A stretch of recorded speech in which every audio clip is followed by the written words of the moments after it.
Good morning all of you. फिर से आपका केमिस्ट्री की नई क्लासेज जैसे नई क्लासेज में आपका स्वागत है। इसमें आज का जो टॉपिक रहेगा वो रहेगा ऊर्जा संसाधन। ऊर्जा संसाधन के बारे में जानेंगे। तो इसमें देखते हैं ऊर्जा संसाधन क्या होते हैं। तो ऐसे संसाधन जिनका प्रयोग हम या उपयोग ऊर्जा उत्पन्न करने के लिए करते हैं वे ऊर्जा संसाधन कहलाते हैं। इसमें जैसे कि कोयला, पेट्रोलियम आदि इनसे क्या होता है, ऊर्जा संसाधन या ऊर्जा उत्पन्न करते हैं। ऊर्जा संसाधन को निम्न प्रकार से बांटा जा सकता है। किस प्रकार से इसमें ऊर्जा संसाधन को बांटा गया है?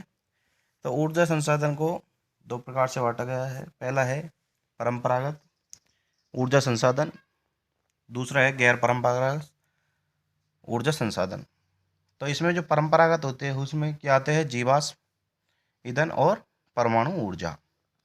और जो कि परंपरागत ऊर्जा संसाधन में इसमें क्या क्या आते हैं, तो इसमें जैसे पवन ऊर्जा, सौर ऊर्जा, भूतापीय ऊर्जा, जल विद्युत ऊर्जा और जैव ईंधन। और जैव ईंधन में भी क्या होते हैं, ये दो प्रकार से इन्हें प्राप्त किया जाता है।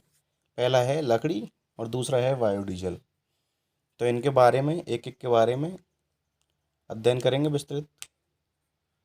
तो सबसे पहले देखते हैं ऊर्जा संसाधन क्या होते हैं। तो ऐसे संसाधन जिनका उपयोग ऊर्जा उत्पन्न करने के लिए किया जाता है ऊर्जा संसाधन कहलाते हैं। जैसे कोयला और पेट्रोलियम आदि से हम ऊर्जा उत्पन्न करते हैं। ऊर्जा संसाधन को निम्न प्रकार से बांटा जा सकता है। तो अभी अपन ने देखा था ऊर्जा संसाधन को परंपरागत ऊर्जा संसाधन और गैर परंपरागत ऊर्जा संसाधन। जो परंपरागत ऊर्जा संसाधन है इसको भी दो प्रकार में बांटा गया है। पहला है जीवाश्म ईंधन और दूसरा है परमाणु ऊर्जा। और जो गैर परंपरागत ऊर्जा संसाधन है इसमें क्या है, पवन ऊर्जा, सौर ऊर्जा और भूतापीय ऊर्जा और जल विद्युत ऊर्जा और जैव ईंधन ऊर्जा। इसमें भी जो जैव ईंधन है वो एक तो लकड़ी से प्राप्त और दूसरा बायोडीजल से प्राप्त होता है।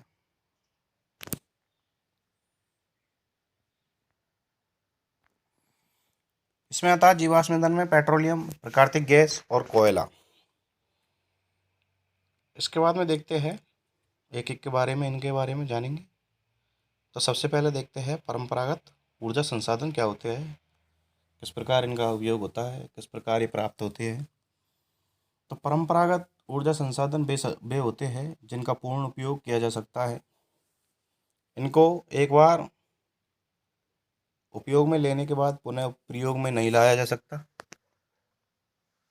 जैसे कोयला और पेट्रोलियम, इसे एक बार हम उपयोग में लेने के बाद दोबारा इनको प्रयोग में नहीं लेते हैं, ये दोबारा प्रयोग में नहीं होते हैं। ये परंपरागत ऊर्जा संसाधन कहलाते हैं। ये बहुत महंगे होते हैं तथा प्रदूषण का कारण होते हैं। ये पिछले 100 से 200 वर्षों से चले आ रहे हैं और ये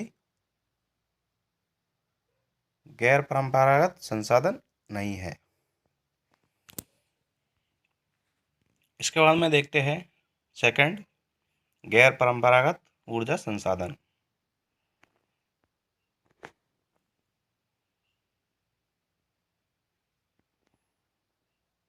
तो ऊर्जा के ऐसे संसाधन जिनका हम कम समय से ही या कम समय में ही पुनः नवीकरण कर सकते हैं, मतलब पुनः इनको उपयोग में लाया जा सकता है, ये नवीकरणीय संसाधन के रूप में जाने जाते हैं।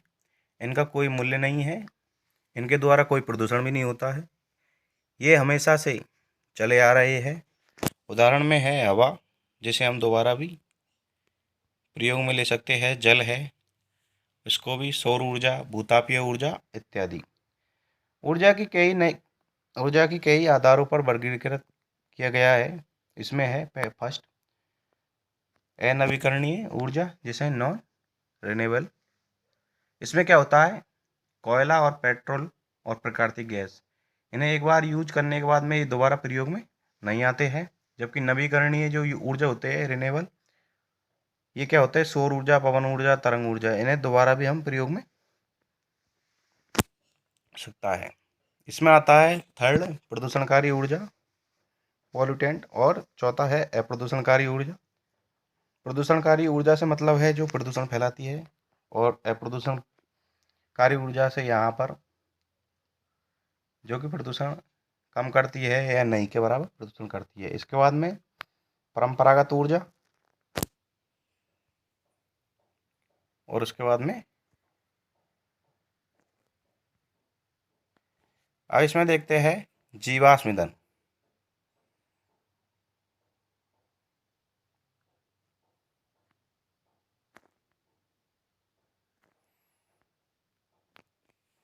जीवाश्म ईंधन क्या होते हैं? तो जीवाश्म ईंधन से तात्पर्य उन संसाधनों से है जो पेड़ पौधे और जानवरों की धरती के अंदर लाखों वर्षों से दबे रहने के फलस्वरूप बनते हैं। इन ईंधनों में ऊर्जा के भरपूर किसी कार्बनिक यौगिक विद्यमान रहते हैं, जैसे कोयला, पेट्रोलियम, प्राकृतिक गैस।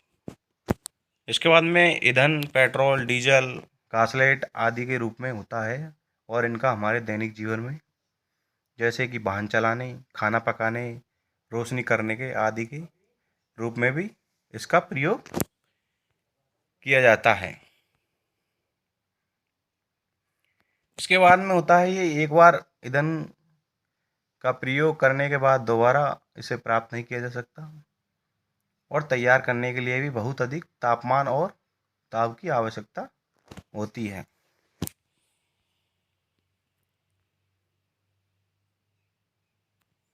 और जीवाश्म ईंधन कई वर्षों पहले बना प्राकृतिक ईंधन है, जो करोड़ों वर्ष पूर्व जीवों के जो जलकर उच्च दाब और ताप में दबने से हुई है। इस ईंधन का उपयोग पेट्रोल, डीजल, गासलेट इत्यादि के रूप में किया जाता है। पेट्रोल और प्राकृतिक गैस करोड़ों वर्ष पूर्व बने थे। ये प्राय नदी और झील के बहुत ही नीचे हिस्से में होते हैं। उच्च दाब व उच्च ताप के कारण ईंधन बन जाते हैं। जीवाश्म ईंधन पर्यावरण के लिए खतरनाक है। कोयला एक जीवाश्म ईंधन है जिसे बिजली उत्पादन करने के लिए इसका प्रयोग किया जाता है, और वैज्ञानिकों के अनुसार किल पावर प्लांट से CO2 का निकलना ग्लोबल वार्मिंग के लिए एक मुख्य कारण है, जो कि लोगों के स्वास्थ्य के लिए बहुत ही खतरनाक है। इसके बाद में आता है सेकंड परमाणु ऊर्जा। परमाणु ऊर्जा वह ऊर्जा है जिसे नियंत्रित नाभिकीय विक्रिया द्वारा उत्पन्न किया जाता है। वर्तमान में विद्युत उत्पादन के लिए वाणिज्यिक संयंत्र नाभिकीय विखंडन का प्रयोग करते हैं। अणुशक्ति वाले खनिज जैसे रेडियोएक्टिव खनिज है वह, जैसे uranium, thorium, beryllium, graphite, ilmenite, Zircon, antimony और यूरेनियम, थोरियम जैसे जो रेडियो एक्टिव तत्व के विखंडन से जो परमाणु ऊर्जा प्राप्त होती है। और 1 किलोग्राम यूरेनियम जो लगभग 25 लाख किलोग्राम्स कितनी महंगी होती है।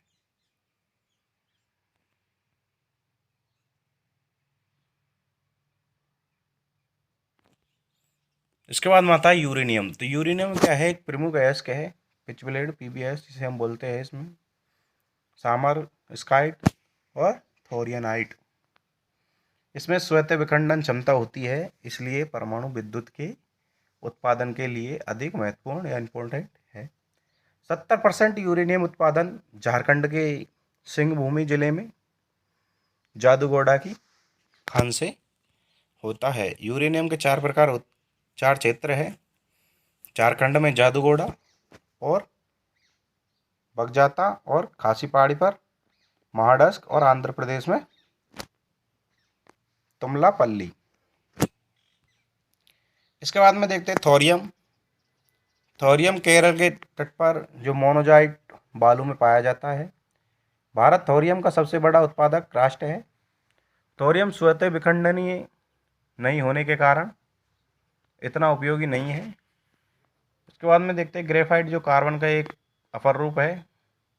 इसका जो प्रयोग होता है वो पेंसिल की लेड बनाने में भी इसका प्रयोग किया जाता है, या पेंसिल की लेड में भी ग्रेफाइट पाया जाता है। परमाणु रिएक्टरों में जो मंदक या मॉडरेटर के जो रूप में काम करता है वो ग्रेफाइट है। इसके बाद में जो जिरकॉन है वो केरल के तट में जो बालू होती है उसमें ये पाया जाता है। और तमिलनाडु ग्रेफाइट का सबसे बड़ा उत्पादक ये प्रोडक्शन स्टेट है। तमिलनाडु में सबसे ज़्यादा ग्रेफाइट उत्पादन की जाती है। इसके बाद में देखते हैं पेट्रोलियम।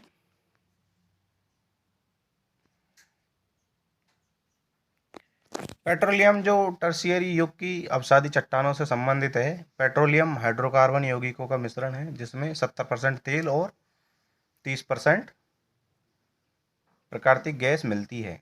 भारत में पेट्रोलियम उत्पादन में अपरिवर्तनीय क्षेत्र का योगदान है 66% है। भारत ही नहीं बल्कि एशिया में सर्वप्रथम पेट्रोल उत्पादन 1867 में असम के गाकुल क्षेत्र में किया गया।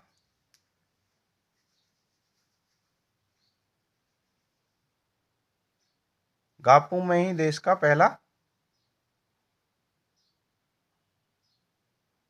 तेल कुआं खोदा गया, लेकिन ये बहुत छोटे स्तर पर था। इसके बाद में भारत में पेट्रोलियम उद्योग की शुरुआत वो 1889 में हुई जब असम में डिगबोई में दूसरा तेल का कुआं खोदा गया। आज़ादी के बाद देश के संभावित तेल भंडारों का पता लगाने के लिए 1956 में तेल एवं प्राकृतिक गैस आयोग जो ONGC oil and natural gas commission की स्थापना की गई। 1994 में इसका नाम बदलकर तेल एवं प्राकृतिक गैस निगम कर दिया गया। 1959 में देश के तेल भंडारों का पता लगाने के लिए ऑयल इंडिया लिमिटेड ऑयल की जिसे शॉर्ट फॉर्म है ऑयल की स्थापना की गई। विदेशों में तेल भंडारों को पता लगाने के लिए ONGC के सहायक के रूप में ONGC विदेश लिमिटेड की स्थापना 1965 में की गई। और OVL भारत की सबसे बड़ी बहुराष्ट्रीय निगम है जो 17 देशों की 21 तेल परियोजनाओं में शामिल है। देश के जो प्रमुख तेल क्षेत्र है वे कौन कौन से हैं? देश में प्रमुख 4 तेल क्षेत्र है।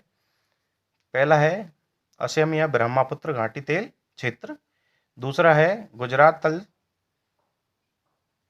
तट तेल क्षेत्र।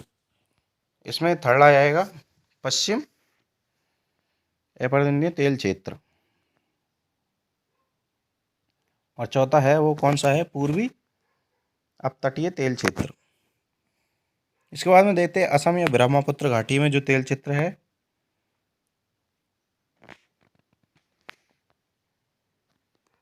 ये देश के सबसे बड़ा या सबसे पुराना तेल क्षेत्र है।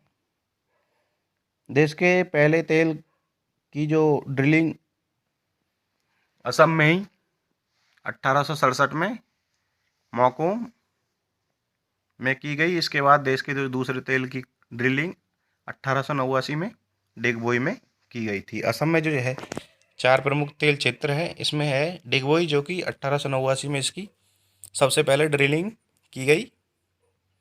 इसके बाद में नाहरकटिया और हुगली जन मौसन और चौथी है सुरमा घाटी। इसके बाद में देखते हैं गुजरात तट तेल क्षेत्र। इसके अंतर्गत 5 प्रमुख तेल क्षेत्र है। पहला है खंबात, दूसरा है अलंकेश्वर और तीसरा है कलोल और चौथा है सानंद और पांचवा है लूने क्षेत्र।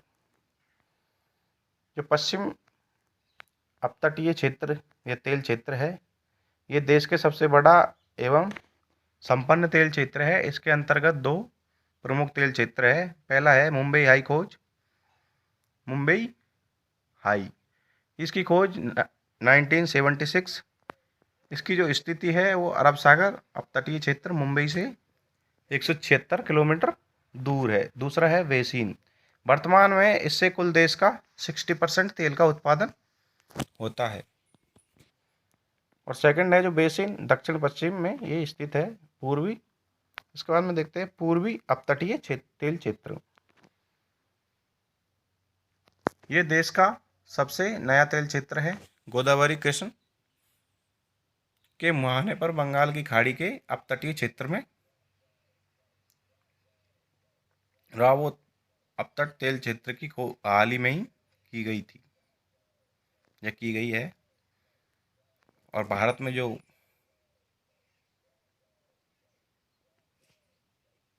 तेल क्षेत्र है वो है, जैसे गुजरात में कौन कौन से है, तो खंबात, अलंकेश्वर, कलोल, सालन और लूणेज क्षेत्र है। और इधर असम में नारकटिया, हुगरीजन, मोशन और डिगबोई, इसकी ना और सुरमा घाटी। और रावा अपतट जो गोदावरी कृष्णा के मुहाने पर स्थित है। और इसमें जो मुंबई है और बेसिन जो कि अरब सागर के कुछ ही। इसके बाद में देखते हैं भारत के तेल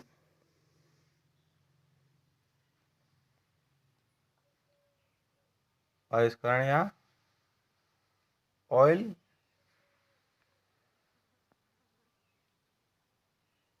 रिफाइनरी।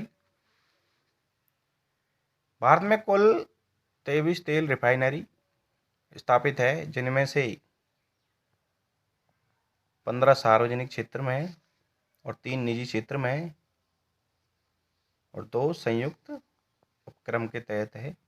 सार्वजनिक क्षेत्र के जो 18 रिफाइनरियों में से 9 का स्वामित्व वो आईओसी के पास है और आईओसी देश की सबसे बड़ी रिफाइनरी है।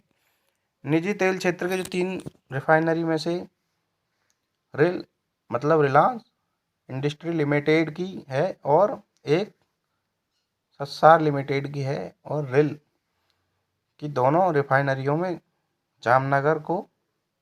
जामनगर में है, जबकि रस्सार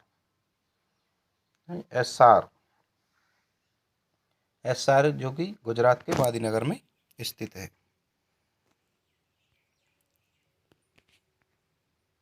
और देश में पहली रिफाइनरी 1893 में डिगबोई असम में स्थापित की गई, जबकि 23वां रिफाइनरी ओडिशा के पारादीप में 2016 में स्थापित की गई। सर्वाधिक 4 रिफाइनरी असम में है, असम राज्य में है। पारादीप देश की सबसे बड़ी रिफाइनरी है।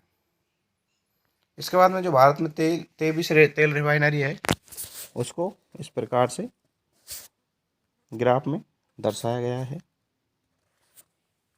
मानचित्र में। जो कि पंजाब में है वो बठिंडा और पानीपत, और यूपी में जो मथुरा में है, और जो असम में है वो कौन कौन सी है, डिगबोई, गुवाहाटी और वो बोइंगाब में स्थित है तेल रिफाइनरी। एमपी में भोना और गुजरात में जामनगर, गांधीनगर और कोयली, और महाराष्ट्र में है जो कि ट्राम्बे। कर्नाटक में मंगलोर में स्थित है। आंध्र प्रदेश में लाटीपका और विशाखापट्टनम, और ओडिशा में है जो पारादीप तेल रिफाइनरी, और वेस्ट बंगाल में है जो कोलकाता में और हल्दिया में स्थित है। और जो बैरोनी है वो बिहार में है। एमपी में बीना और केरल में कोच्चि में स्थित है। और जो तमिलनाडु के चेन्नई मनाली में स्थित है, और नागापट्टिनम में तेल रिफाइनरी स्थित है।